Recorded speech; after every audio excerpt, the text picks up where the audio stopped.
It's Lee Goldstein, the trading director at 10 Minute Trades. I want to welcome you to podcast episode 36. And I'm not sure what's actually going to get recorded on this, but I'm going to go with it because I don't have a lot of time today. I'm under the gun. I just want to go over everything that happened this week. I wasn't really planning on doing a podcast today, but let's do it because, if we don't go over the week, then you're not going to know what happens. And you're going to think we're just not being transparent, that we're hiding from something. We're not hiding from anything. So let's go over this past week. So what we got was a very successful week. Our market opens, they've been working really well. I mean, every now and then we get a stop out, but overall, the market opens. They're profitable. They're working. Sometimes you'll get a trade that you only get a couple of ticks and it reverses, but I've got a member who's made thousands on these trades. No joke. He sent me a video screen, over $2,000 in profits this week on the market open, mostly on the oil open. He's had his best success on oil. So Monday started, actually the week started Sunday evening with the Caixin Manufacturing Report, a Chinese news report, and it really had very little impact. Maybe one tick of profit. It wasn't worth having a trade room for. I didn't have a trade room for it. The only thing I was a little bit worried about is the month before it had a very big move in copper. So I was concerned that maybe it would have a big move, but it didn't. And, it wound up, we were okay. We didn't miss a trade room and an event that had a huge move. It was basically a $12 or $25 top profit. That was about it. Then Monday we had ISM Manufacturing, which used to be a prime trade. It's been really trading not very well for months, but last month the breakout started to work, and this month the breakout was incredible, 2 months in a row now. So ISM, I did not trade it live. I wasn't expecting such a good breakout. We'll trade it again. We'll trade it starting over next month as a breakout. I'd been testing the trap trade, our specialized reversal trade. That hadn't been working. Then Monday evening, we looked at Pinterest. Pinterest? I don't even know what they do, who they are, advertising, something online. The earnings, it might have moved the market, so we're going to check them out next quarter.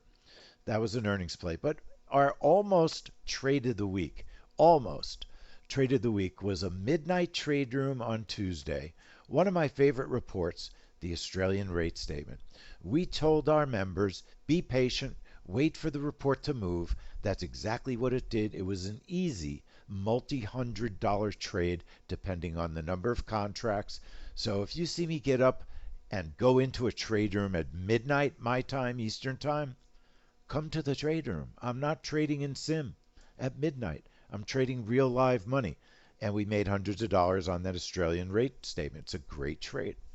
Okay, then Tuesday, same day, we tested the JOLTS report. JOLTS, it's one of the newer reports we trade. Newer meaning it's more than 3 years old already by now. And you'd think it would move markets incredibly because it's a job opening report. That's the data that it reports. It's a trap trade. It goes up, it goes down, it goes up, it goes down. So next month, trap trade for JOLTS. Then we're back in the trade room for the Tuesday API report. It was a nice winner.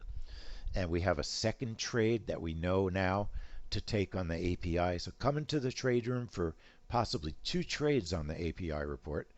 And then we looked at a new earnings play, AMD. They were trading with Airbnb, came before at like 5 minutes after 4. Then AMD was about 4:10 on Tuesday. And it looks like AMD is going to be added to our earnings. They move the market in a very tradable way.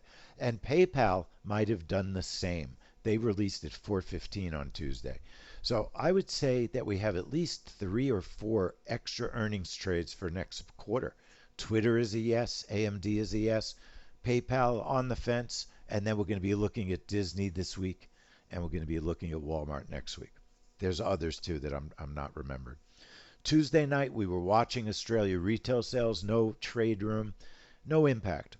They've kind of ruined that report Since the pandemic, they created an interim report. For some reason, whatever genius decided, hey, we need an extra retail report for Australia. The first report doesn't even work that great. That's our way of thinking. For them, maybe they do need the report to help with their economic projections and things like that. They don't think about our trading, right? But for them to create two retail reports with a report that doesn't move when there's only one, so just what we need is a diluted Australia retail report. So you think it moved? No.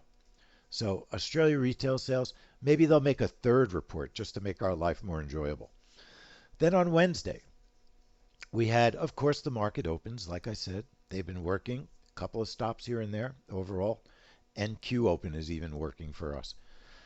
But we had ISM Services. Okay, ISM Services, possible trade. We haven't been trading that one for a while. ISM Services is looking better. With ISM Services, we've been trading it as a trap trade, and it has started working better as a breakout. So we'll take a look next month, and maybe we'll do both, one on micros and one on regular gold. ISM Services, definitely improving. Crude oil inventory, we had a winning trade. In fact, it turned a losing day into a winning day, and we hit both our targets on crude oil, the Wednesday report, so that was a nice winner. And then I overslept by accident. The Bank of England, I was in bed. I had a mask on because my eyes have been bothering me. I've been telling people about this in the trade room. I have this heat thing I put on my eyes because I can't see anymore, and my eyes are all dried out, the doctor says. And meanwhile, I think the doctor doesn't know what he's talking about. I just need different glasses. So I went to the Dollar Tree and I got these crappy glasses and I can see, but my eyes are a little dry. So I'm laying in bed. Chantal sends me a text. I thought we had a trade room at 6:45 a.m. Eastern Time. I jumped up. We had 3 minutes before the trade, and everybody made about $100 on the Bank of England. It reversed quickly, and actually the second trade was better after the news. But good trade. It's been trading well, Bank of England. And then we had trade balance and unemployment. We were only testing that. Both our tests failed, so I don't know how to trade them at the moment. Looking for a setup. And then we had natural gas, our really only bad trade of the week. Natural gas was a stop.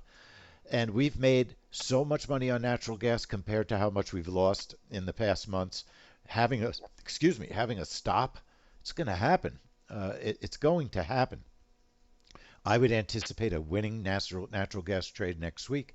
And then we finished out the day with a Canadian jobs report, the U.S. jobs report. Everyone knows, if you've been coming into our trade room, the U.S. jobs report is not working. It's not trading well. Gold's been stopped out 5 months out of 6. The bonds, they worked last month, but they haven't really been working. ZN, nothing's been working. The range trades, I didn't like the testing. I came up with an NQ 50 tick bracket breakout trade. It hit my 70 tick ridiculous target, and the Canadian trade worked. We made $590 conservative trading to end the week. It was an excellent week. So if you enjoy trading with us, want to learn about trading with us, you have a great opportunity. Join us for 3 months. It's reasonably priced, and you can learn all about how we do this. For just $2.99, we're going to give you the opportunity to join our trade room for 3 months, use our software for 3 months, everything. You'll be able to learn all our setups, our market opens. You'll be able to catch earnings for just $2.99, 3 months of software, 3 months of JOBB version 10, and 3 months of the trade room. We'll put a link in the email. I can't believe you're not going to sign up. We had a great week, lots of profitable trades. You saw my final trade of the week, 590, trading small, not a lot of contracts. So join with us. This is my podcast. What did I say, episode 36? 37, 35. It's a lot of episodes. You're not going to watch them all if you missed them all, right? So watch 36, see what we did last week, and I'll see you next week in the trade room. Have a great weekend, everybody. Lee Goldstein, over and out.